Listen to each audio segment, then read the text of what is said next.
Hello everyone, कैसे हैं आप सब लोग। तो आज मैं आपसे डिस्कस करने वाली हूँ अपने एमटीएस के डीवी का एक्सपीरियंस।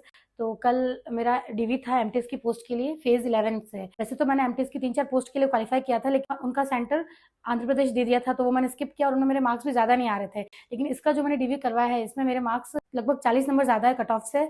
इसकी कट ऑफ गई है 93 और मेरा स्कोर है इसमें 130 से 135 के बीच, क्योंकि अभी रियल मार्क्स आए नहीं है। आंसर की आई है तो थोड़ा बहुत नॉर्मलाइजेशन होकर के मुझे ऐसा आइडिया है कि 130 से 135 के बीच में मेरा स्कोर रहना चाहिए। देखिए, आप सबको पता है कि एसएससी के एग्जाम्स में स्टैटिक जीके का क्या इंपॉर्टेंस है।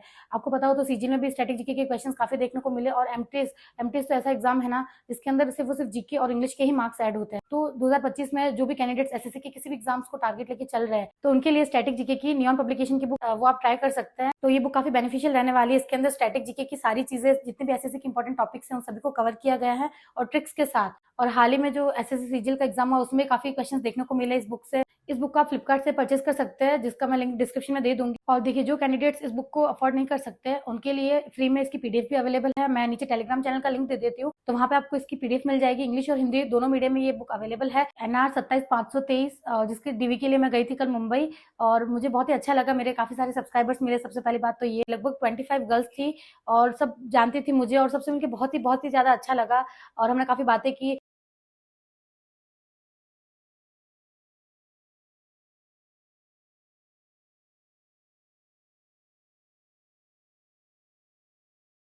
कि अगर आपने स्क्रूटनी के टाइम जो भी डॉक्यूमेंट सेंड किए, जैसे मान लीजिए ये एमटीएस की पोस्ट है, उसमें 10th का मार्कशीट ही चाहिए, लेकिन आपने उस टाइम 12th का भी भेज दिया, तो वो लोग आपसे 12th का मार्कशीट भी लेंगे। तो इस चीज का विशेषकर ध्यान रखना है। फिर दूसरी चीज, फोटोज होने चाहिए। 2 फोटो चाहिए थे। तो मेरे पास डॉक्यूमेंट तो सारे अवेलेबल थे, उसमें मुझे कोई दिक्कत नहीं आई। और हमारा फर्स्ट शिफ्ट ही था, तो लगभग 9 बजे मैंने एंट्री कर ली थी। 9:30 का टाइम था, 9 बजे मैंने एंट्री कर ली। लेकिन पता है स्टाफ की मुझे क्या गलती लगी, उन्होंने हमें शाम को 5 बजे तक बिठा के रखा, जो कि बहुत गलत है। जबकि डॉक्यूमेंट्स चेक करना है, हमने ऑलरेडी डॉक्यूमेंट्स अपलोड कर रखे हैं, तभी आपने हमें बुलाया है। तो बस एक बार डॉक्यूमेंट चेक किए, सिग्नेचर वगैरह किए, हाईएस्ट 2 घंटा 3 घंटा फिर तो फ्री करना चाहिए।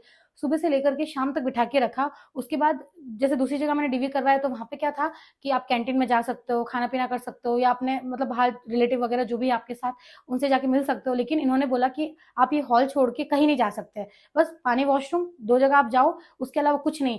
अब शाम को 5 बजे तक काफी गर्ल्स ऐसी थी जो इतना दूर से आई थी, खाना वगैरह कुछ भी नहीं किया हुआ था, चक्कर आने लगे, लेकिन फिर भी उनको कुछ फर्क नहीं पड़ रहा था। और जब खाने की बात आई, तो हमने कहा कि चलो एटलीस्ट हमें कैंटीन तो जाने दो। तो उन्होंने बोला कि नहीं, हम हमारी तरफ से आपको कुछ भी नहीं दे सकते, चाहे आप उसके पैसे देंगे तो भी हम आपको खाना नहीं देंगे, क्योंकि हमें ऐसा लगता है कि आपने खाना खाया और आपको फूड पॉइजनिंग हो सकती है। अब मतलब मुझे तो ये कोई लॉजिक वाली बात ही नहीं लगी कि फूड पॉइजनिंग हो जाएगी।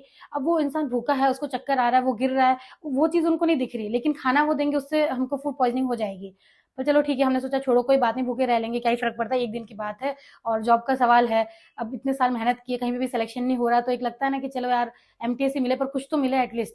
ठीक है, हम बैठे रहे। फिर उसके बाद एक ही वो डॉक्यूमेंट्स को 5 जने चेक कर रहे हैं, वो कर रहे हैं तो भी ठीक है, चलो हमको कोई दिक्कत नहीं हुई, चलो 5 या 10 जने चेक करो, हम हमारे डॉक्यूमेंट्स लेके आए तो भी। लेकिन उसमें भी उनके क्वेश्चंस इतने इरेलीवेंट थे, मुझे समझ में नहीं आ रहा कि मतलब एमटीएस की पोस्ट के लिए डीवी करवा रहे हैं, लेकिन लग ऐसा रहा था जैसे यूपीएससी का इंटरव्यू कर रहे हो, इस तरीके से क्वेश्चन। तो आप एमटीएस की क्यों लेना चाहते हो? अगर आपका सीजीएल में लग जाता है तो क्या आप एमटीएस करोगे क्या? तो सबका आंसर यही था कि भाई ऑब्वियसली अगर हम सीजीएल की तैयारी कर रहे हैं, पहली बात तो। दूसरी बात, अगर हमारा सीजीएल में लग जाता है तो हम एमटीएस छोड़ेंगे ही ना। तो वो बोल रहे कि अगर आप छोड़ेंगे तो फिर आप क्यों ले रहे हैं, लो ही मत।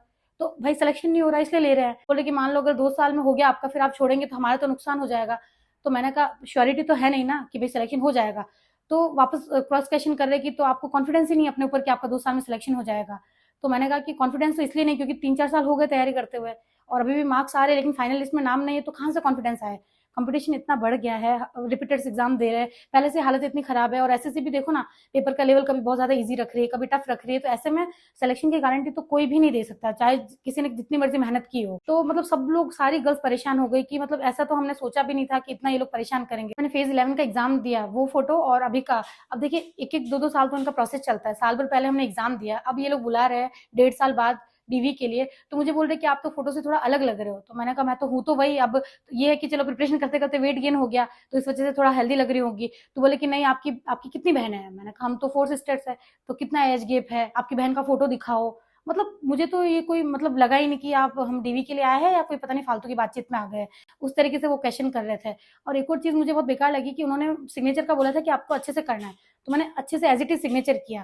लेकिन मेरी आदत क्या है, मैं सिग्नेचर के नीचे 2 लाइन खींचती हूँ, अंडरलाइन, ठीक है।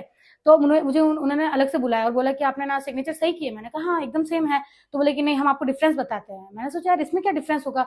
तो उनको डिफरेंस क्या लगा कि जो मैंने 2 नीचे लाइनें खींची वो दोनों लाइनें बराबर नहीं थी, थोड़ा सा गैप आ रहा था उसमें। तो ये कोई सेंस नहीं हुआ कि अब सिग्नेचर मतलब क्या, फोटोकॉपी तो कर नहीं रही मैं वहां पे, सिग्नेचर किया है उसमें भी गलती निकाल रहे अंडरलाइन में। तो मतलब बहुत ही इरेलीवेंट चीजें थी और सब लोग परेशान थे। कल जितने भी गर्ल्स आई थी ना, सबकी सब परेशान हो।